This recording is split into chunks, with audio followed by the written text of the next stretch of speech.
आज हम लोग इस वीडियो के अंदर एडवर्ब का टॉपिक कंप्लीट करेंगे। ठीक है, तो गाइस एडवर्ब क्या है मैं आपको बताऊं। एडवर्ब मतलब होता है जो वर्ब की विशेषता बताए। ठीक है, एडवर्ब। यदि आपसे कोई पूछता है कि एडवर्ब क्या है तो आप बता सकते हो एडवर्ब, वर्ब में जो कुछ ऐड हुआ वही तो एडवर्ब है। वर्ब में कुछ ऐड होना ही एडवर्ब कहलाता है। जैसे एडवर्ब वह शब्द है जो क्रिया की विशेषता बताता है। आप ये समझो कि यहाँ पर एडवर्ब ये लिखा है एडवर्ब, तो वर्ब में कुछ ऐड हुआ ना तभी तो एडवर्ब हुआ। अब एडवर्ब कहेंगे किसे? जो वर्ब की विशेषता बताएगा। ठीक है, जो वर्ब की विशेषता बताएगा वही होता है एडवर्ब, राइट। जैसे he runs fast, he runs fast, तो फास्ट यहाँ पर क्या है? फास्ट मतलब कि दौड़ना। और यहाँ पर रन की विशेषता बताई जा रही है कि वो दौड़ तेज रहा है। ठीक है, ही रन्स फास्ट, ये वर्ब की विशेषता है कि वो तेज दौड़ रहा है। ठीक है, रन क्या है? वर्ब है। अब वर्ब में कुछ ऐड हुआ है, ये फास्ट, तो फास्ट क्या है? एडवर्ब है। नहीं बात समझ में आई यार? सिंपल है, एडवर्ब, वर्ब में कुछ ऐड होना। तो ही रन्स फास्ट में रन्स क्या है? वर्ब है। अब वर्ब में कुछ ऐड हुआ है, वर्ब में कुछ ऐड हुआ फास्ट, तो ये एडवर्ब बन गया। क्लियर? जैसे सी स्पीक्स क्लियरली, तो स्पीक मीन्स क्या होता है? बोलना। तो ये वर्ब है। अब वर्ब में कुछ ऐड हुआ है तो वो एडवर्ब हुआ है। क्या हो गया? एडवर्ब। तो एडवर्ब की पहचान आई थिंक आप लोग सीख गए होंगे कि एडवर्ब की पहचान क्या है। बहुत सिंपल होती है एडवर्ब की पहचान, जैसा कि मैंने अभी आपको बताया। ठीक है, और आगे आगे मैं बताऊंगा बहुत सिंपल सी ट्रिक के साथ। ठीक है, जैसा कि तीर की निशान से दिखाया गया है कि वाक्य फर्स्ट में फास्ट एक एडवर्ब है जो क्रिया रन्स की विशेषता बताता है, तथा वाक्य सेकंड में क्लियरली एवं एडवर्ब है। क्लियरली क्या है? एडवर्ब है जो स्पीक्स की विशेषता बताता है। तो मैंने आपको वही बताया ना कि वर्ब में जो कुछ ऐड होता है वही एडवर्ब है। अब वर्ब की पहचान तो आई थिंक सभी लोग जानते होंगे। जैसे रन्स क्या है? वर्ब है।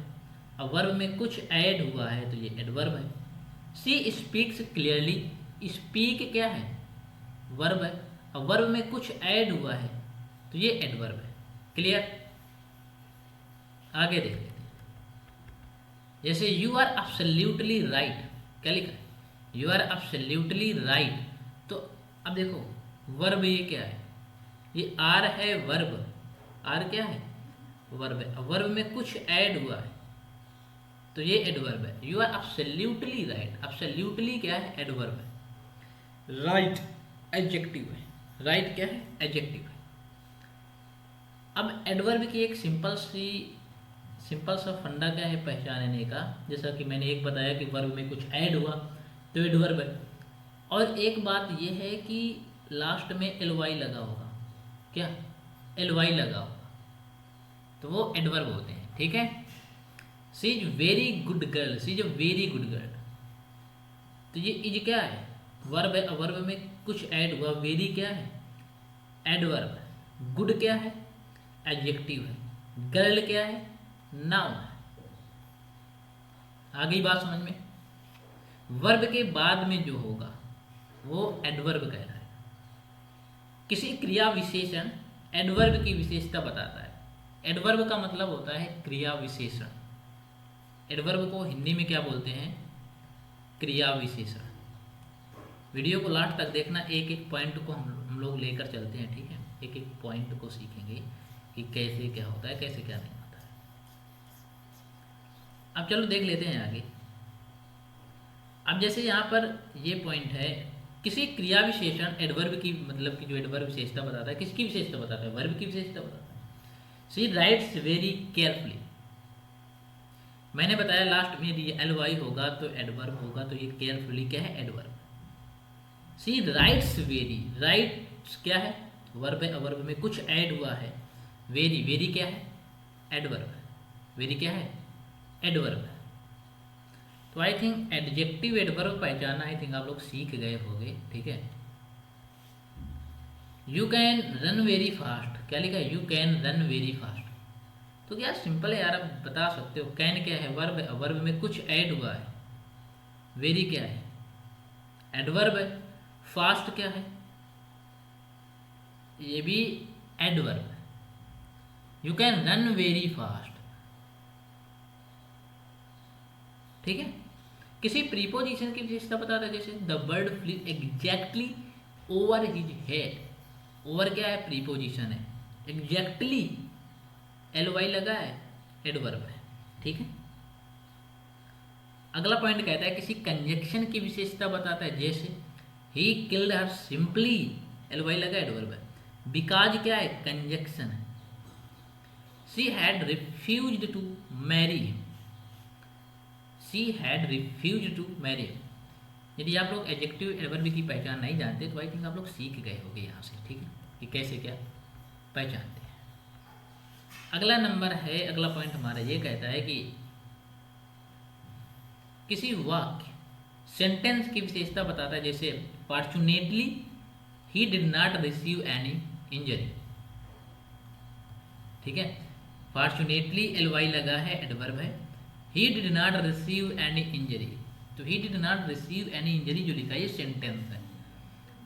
अगला पॉइंट कहता है, पॉइंट नंबर 7, सामान्यतः नाउन या प्रोनाउन की विशेषता बताने का काम एडजेक्टिव करते हैं, किंतु कुछ ऐसे एडवर्ब्स हैं जो यहाँ तक किसी नाउन या प्रोनाउन की विशेषता भी बताते हैं। ये एडवर्ब्स हैं जैसे only, even, at least, almost जैसे। ओनली हरी हैज पास्ड, केवल हरी सफल हुआ। ओनली हरी हैज पास्ड मतलब केवल हरी पास हुआ। तो ओनली क्या है, एडवर्ब है। हरी क्या है, नाउन है। Clear. Only they can save you, केवल वे लोग तुम्हें बचा सकते हैं। Only they can save you, केवल वे लोग तुम्हें बचा सकते हैं। क्लासिफिकेशन ऑफ एडवर्ब, एडवर्ब का वर्गीकरण। एडवर्ब्स 3 प्रकार के होते हैं। एडवर्ब्स कितने प्रकार के होते हैं, 3 प्रकार के। 3 प्रकार के कौन कौन से, सिंपल एडवर्ब, इंट्रोगेटिव एडवर्ब और रिलेटिव। अब इनको देख लेते हैं। सिंपल एडवर्ब्स निम्नलिखित प्रकार के होते हैं। कौन कौन से सिंपल एडवर्ब हैं, जैसे adverb of time. Adverb of time जो टाइम को रिप्रेजेंट करता हो, जो टाइम को बताता हो, जैसे today, yesterday, last month, last year, ago, at present, presently, shortly, directly, late, lately, recently.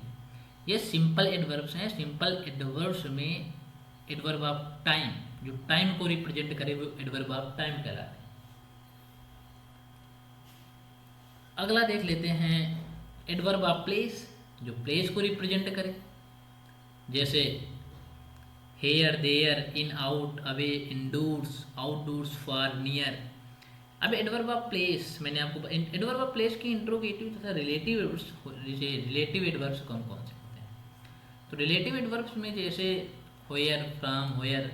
Relative adverb मतलब एक प्रकार का क्वेश्चन वर्ड, जो क्वेश्चन ही वर्ड तो है। व्हेयर, व्हाट, हुज, हुम, है ना। एडवर्ब ऑफ नंबर जो नंबर को रिप्रेजेंट करे, जैसे once, twice, thrice. Adverb of frequency, seldom, never, always, scarcely, rarely, है ना। तो ये होते हैं adverb of frequency. Adverb of quantity में क्या होता है, जो क्वांटिटी को रिप्रेजेंट करे, जैसे too, very much, quite, enough, sufficiently, completely, partially, fairly, rather. Clear. अब आप बात कर लेते हैं एडवर्ब ऑफ अफर्मेशन और निगेशन। ये क्या होते हैं, जैसे यस या नो टाइप के जो होते हैं, यस या नो, श्योरली, श्योरली या सर्टेनली। कुछ ऐसे वर्ड्स, कुछ ऐसे एडवर्ब्स को देखें जिन पर आधारित प्रॉब्लम्स अक्सर दिए जाते हैं। टू का मतलब होता है मोर देन, रिक्वायर्ड, आवश्यकता से अधिक। इसका प्रयोग अनप्लीजेंट एडजेक्टिव के साथ होता है, जैसे too bad, too naughty, too wicked, too fat, right. तो ये होते हैं। अब यहाँ पर कुछ बात कर लेते हैं जहाँ से क्वेश्चन हमारे एग्जाम में पूछे जाते हैं। यहाँ से मैं आपको बता दूं, किंतु मच टू के बाद नाउन तथा टू मच के बाद एडजेक्टिव का प्रयोग कर प्रॉब्लम्स दिया जाता है। जहाँ टू मच का प्रयोग होना चाहिए वहाँ मच टू, जहाँ मच टू का प्रयोग होना चाहिए वहाँ टू मच बदल कर दिए जाते हैं। मैं आपको बता दूं, जहाँ टू मच का प्रयोग होगा वहाँ पर मच टू दिया जाएगा, और जहाँ पर मच टू का प्रयोग होगा वहाँ पर टू मच का यूज किया जाएगा। क्लियर? देखो, his failure is too much painful for me neither. इस वाक्य के पार्ट बी में टू मच के बदले मच टू का प्रयोग होना चाहिए, क्योंकि पार्ट सी में पेनफुल एक एडजेक्टिव है। अभी मैं एडजेक्टिव के जो वर्ड, जो क्वेश्चन, जो नो इरर हैं, इरर के क्वेश्चन हैं, करना सिखाऊंगा कैसे क्या करते हैं। अभी तो ये देखिए, his failure, his is too much painful. Painful क्या है? पेनफुल एडजेक्टिव है। तो यहाँ पर टू मच का प्रयोग ना करके आपको मच टू का प्रयोग करना है, मच टू का प्रयोग करना है। His wife's rude behaviour gives him much too. Much too नहीं, टू मच होगा यहाँ पर। क्या होगा? टू मच का प्रयोग। अब मैं आपको यहाँ पर सिंपल सी ट्रिक बताऊं गाइस, जहाँ पर मच टू हो वहाँ पर आपको टू मच कर देना है, और जहाँ पर टू मच हो वहाँ पर मच टू कर देना। बस एक सिंपल सा फंडा जी, आप समझो। ठीक है, सबसे सिंपल। अब यहाँ पर देखो, टू मच था तो मैंने मच टू किया, और इस सेंटेंस में मच टू था तो यहाँ पर टू मच कर दिया। क्लियर? आगे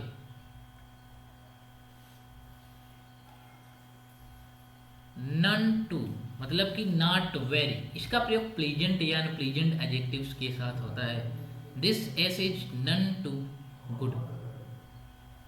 गुड क्या है? Pleasant adjective. क्या है? प्लीजेंट एडजेक्टिव है।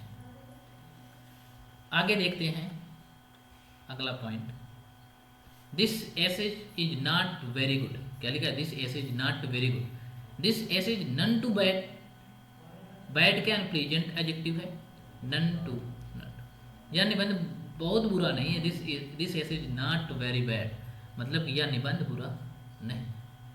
ओनली टू मतलब कि वेरी, इसका प्रयोग प्लीजेंट या अनप्लीजेंट एडजेक्टिव के साथ होता है। I am only too glad to receive your letter.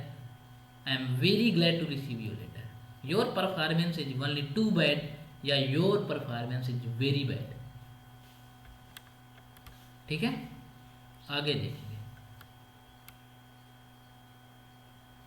अब यहाँ से क्वेश्चन पूछे जाते हैं एग्जाम में। कैसे क्वेश्चन पूछे जाते हैं मैं आपको बता दूँ। वेरी तथा मच के प्रयोग में अंतर। वेरी और मच के प्रयोग में अंतर क्या है मैं आपको बताऊँ। वेरी तथा मच के प्रयोग में अंतर एवं समानता। वेरी का प्रयोग पॉजिटिव डिग्री के साथ होता है। Very good, very wise, very lucky, very honest. लेकिन मच का प्रयोग कंपैरेटिव डिग्री के साथ होता है। ठीक है, ये आप नोट कर लेना। मच का प्रयोग कंपैरेटिव डिग्री, जैसे much better, much wiser, much luckier, much more, है ना। Very much plus comparative degree का प्रयोग होता है, जैसे वेरी मच बेटर। हम क्वेश्चन देखो, पहले क्वेश्चन देख लेते हैं। वेरी या मच का प्रयोग सुपरलेटिव डिग्री के साथ होता है। वेरी या मच का प्रयोग सुपरलेटिव डिग्री के साथ होता है, किंतु the very plus superlative degree, जबकि much plus the superlative. The very best boy, तो बेस्ट क्या है? Superlative degree. The plus very के साथ में सुपरलेटिव डिग्री आएगी। वेरी का प्रयोग पॉजिटिव डिग्री के साथ में होता है। ठीक है, तो यहाँ पर देखा जाए तो ये the very best boy positive है ना। क्यों भाई? मच द बेस्ट बॉय, यहाँ पर लिखा है मच द बेस्ट बॉय, तो मच द बेस्ट बॉय ये भी सुपरलेटिव डिग्री है। वेरी का प्रयोग प्रेजेंट पार्टिसिपल के पहले होता है। Very interesting, very dairying, very perplexing, very challenging, very entertaining.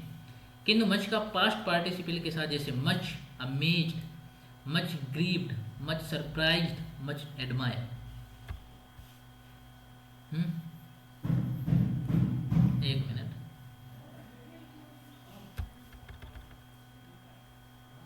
तो गाइस आज की वीडियो यहीं तक करते हैं। नेक्स्ट वीडियो इसकी नेक्स्ट पार्ट के अंदर आ जाएगी। तो गाइस ये आज की इस वीडियो का टारगेट है कम से कम यार 500 प्लस लाइक तो कर ही सकते हैं। और ये क्लास आपको कैसी लगी, क्या आप लोगों को समझ में आ रहा है? कमेंट सेक्शन में ज़रूर बताइएगा। मिलते हैं नेक्स्ट वीडियो के साथ।